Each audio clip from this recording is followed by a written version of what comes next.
اگر تم بہت سخت آزمائش میں ہو اور تمہاری ہمت بھی جواب دینے لگے، تمہارے صبر کی آخری حد ہو جائے، تو سمجھ لو اللہ تعالیٰ تمہارے ساتھ بھلائی کا ارادہ کر لیا ہے، اور اللہ تمہیں بہت کچھ عطا کرنے والا ہے۔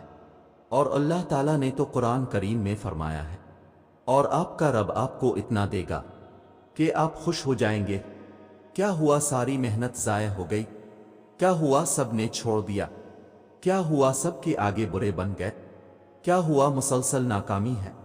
کیا ہوا مسلسل تنگی ہے؟ کیا ہوا کوئی راہ نظر نہیں آتی؟ یاد رکھیں اللہ آپ کے ساتھ ہے، وہ آپ کو بھولے گا نہیں۔ تو پھر کیا غم، پھر کیا پریشانی؟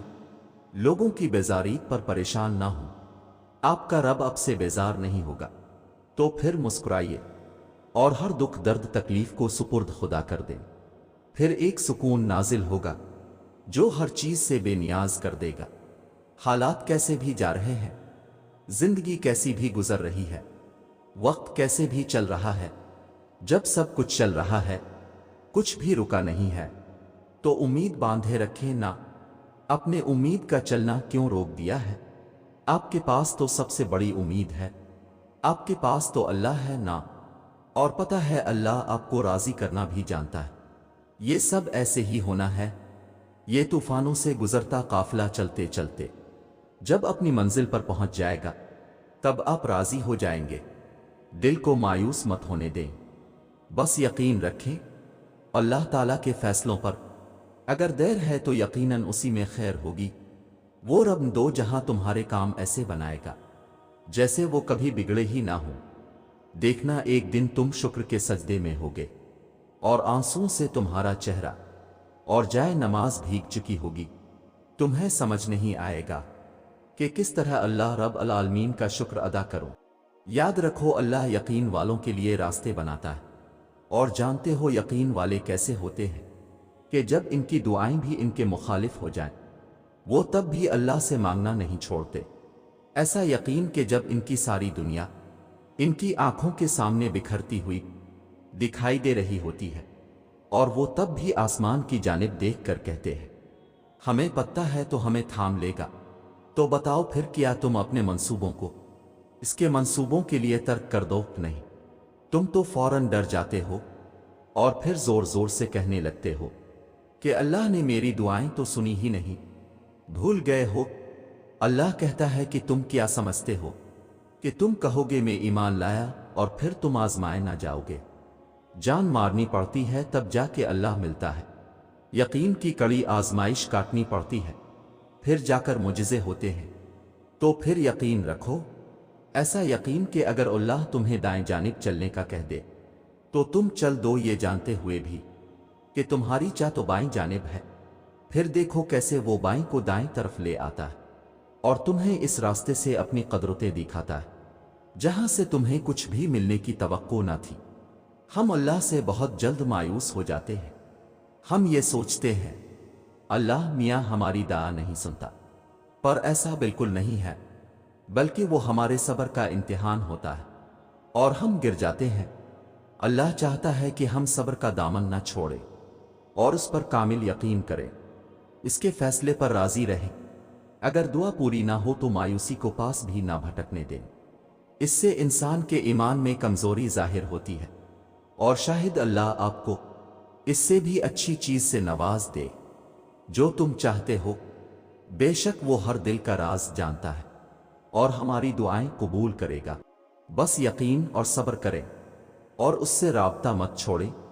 یاد رکھو جو ہمارا ہوتا ہے وہ ہمیشہ ہمیں ہی ملتا ہے، اور جو ہمارا نہیں ہوتا اس کی جگہ اللہ تو کوئی اور چیز عطا کر کے کمی پوری کر دیتا ہے، پھر اس چیز کا خیال ہمارے دل سے نکال دیتا ہے۔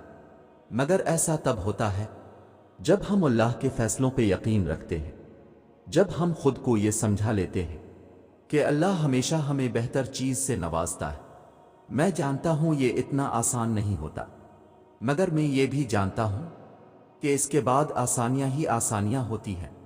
اللہ کے لیے کچھ بھی ناممکن نہیں، مگر اللہ ہمیں کبھی تکلیف میں نہیں دیکھ سکتا۔ وہ تمہیں ایسی چیز نہیں دے سکتا جو آگے جا کے تمہارے لیے تکلیف کا باعث ہو۔ سنو اپنے تمام معاملات میں اللہ پر ایسے یقین کیا کریں جیسے روزے کے معاملے میں کرتے ہیں کہ چاہے کچھ بھی ہو جائے اللہ ہمارے لیے آسانی فرمائے گا اور ہمارا روزہ پورا ہو جائے گا۔ دعا مانگ کر اپنا معاملہ اللہ کو اسی طرح سونپ دیا کرے جیسے سحری کر کے پورے دن کی بھوک اور پیاس کا معاملہ کہ اللہ اب میرا حال تیرے حوالے ہے، تو میری مدد فرما اور میرا روزہ پورا کرو دے۔ پھر آپ دیکھیں گے کہ اللہ کس طرح آپ کا معاملہ آسان فرماتا ہے اور کیسے آپ کو دعا سے کن فی کون تک لے جاتا ہے۔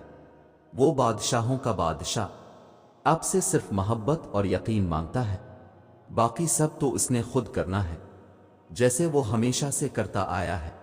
اللہ اپنے کاموں کو بڑی مہارت سے سر انجام دینے والا ہے، اس لیے تو قرآن میں فرمایا گیا ہے یقیناً یہ سب اللہ پر بہت آسان ہے۔ انسان یقین رکھے تو کیا کچھ نہیں ہو سکتا۔ جب ہم اللہ کی رضا پہ سر جھکا لیتے ہیں اور معاملات اللہ کے حوالے کر دیتے ہیں تو اللہ بھی پھر تو ہمیں وہ چیز دے دیتا ہے، پھر ہمارے دل کو ہمارے نصیب پہ راضی کر دیتا ہے۔ جب ہم زخم اس کے ہاتھ میں تھما دیتے ہیں تب وہ مرہم کا وسیلہ بھی بھیج دیتا ہے۔ جب ہم صبر کر لیتے ہیں تب وہ ہمیں اس صبر کا صلہ معجزوں کی صورت میں دیتا ہے۔ اپنے رب پر یقین رکھیں کہ آنے والے دن بہت اچھے ہوں گے۔ اگر آپ بہت زیادہ کرب اور اذیت میں ہیں تو یقین رکھیں یہ مشکل وقت بھی گزر ہی جائے گا۔ بس خود کو ہر حال میں ہر آزمائش میں مضبوط رکھنا ہے اور بے یقینی اور نا امیدی میں نہیں رہنا ہے۔ اگر آپ کے مقدر میں آسانیاں اور خوشیاں لکھی ہیں تو آپ کو ضرور مل کر ہی رہیں گی۔ اپنے اللہ پاک سے اپنا شتہ مضبوط رکھیں۔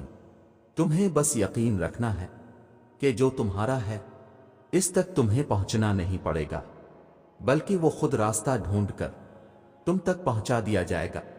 یہ دکھ تو بس تمہیں اللہ سے آشنا کرانے کے لیے آتے ہیں، اور اداسی تمہارا امتحان ہوتی ہے کہ کب تک انتظار کرتے ہو، پھر تمہیں وہ سب واپس دے دیا جاتا ہے جس کے بارے میں تم اللہ سے بات کیا کرتے تھے، جس کے لیے تم راتوں کو اوٹے کر التجا کیا کرتے تھے۔ کھلے اور بند راستوں کی حقیقت تمہیں ابھی شاید سمجھ میں نہ آئے، مگر ایک دن ایسا بھی آئے گا جب سارے راز تم پر کھل جائیں گے اور تم جان جاؤ گے کہ جہاں تم آج ہو وہاں تک پہنچنے کے لیے اس تکلیف سے گزرنا کتنا ضروری تھا جسے تم سزا سمجھا کرتے تھے، کیونکہ بے سکونی کے بعد اللہ ایسا سکون دے دیتا ہے کہ پھر بے چینی کبھی بھی روح کا حصہ نہیں بن پاتی۔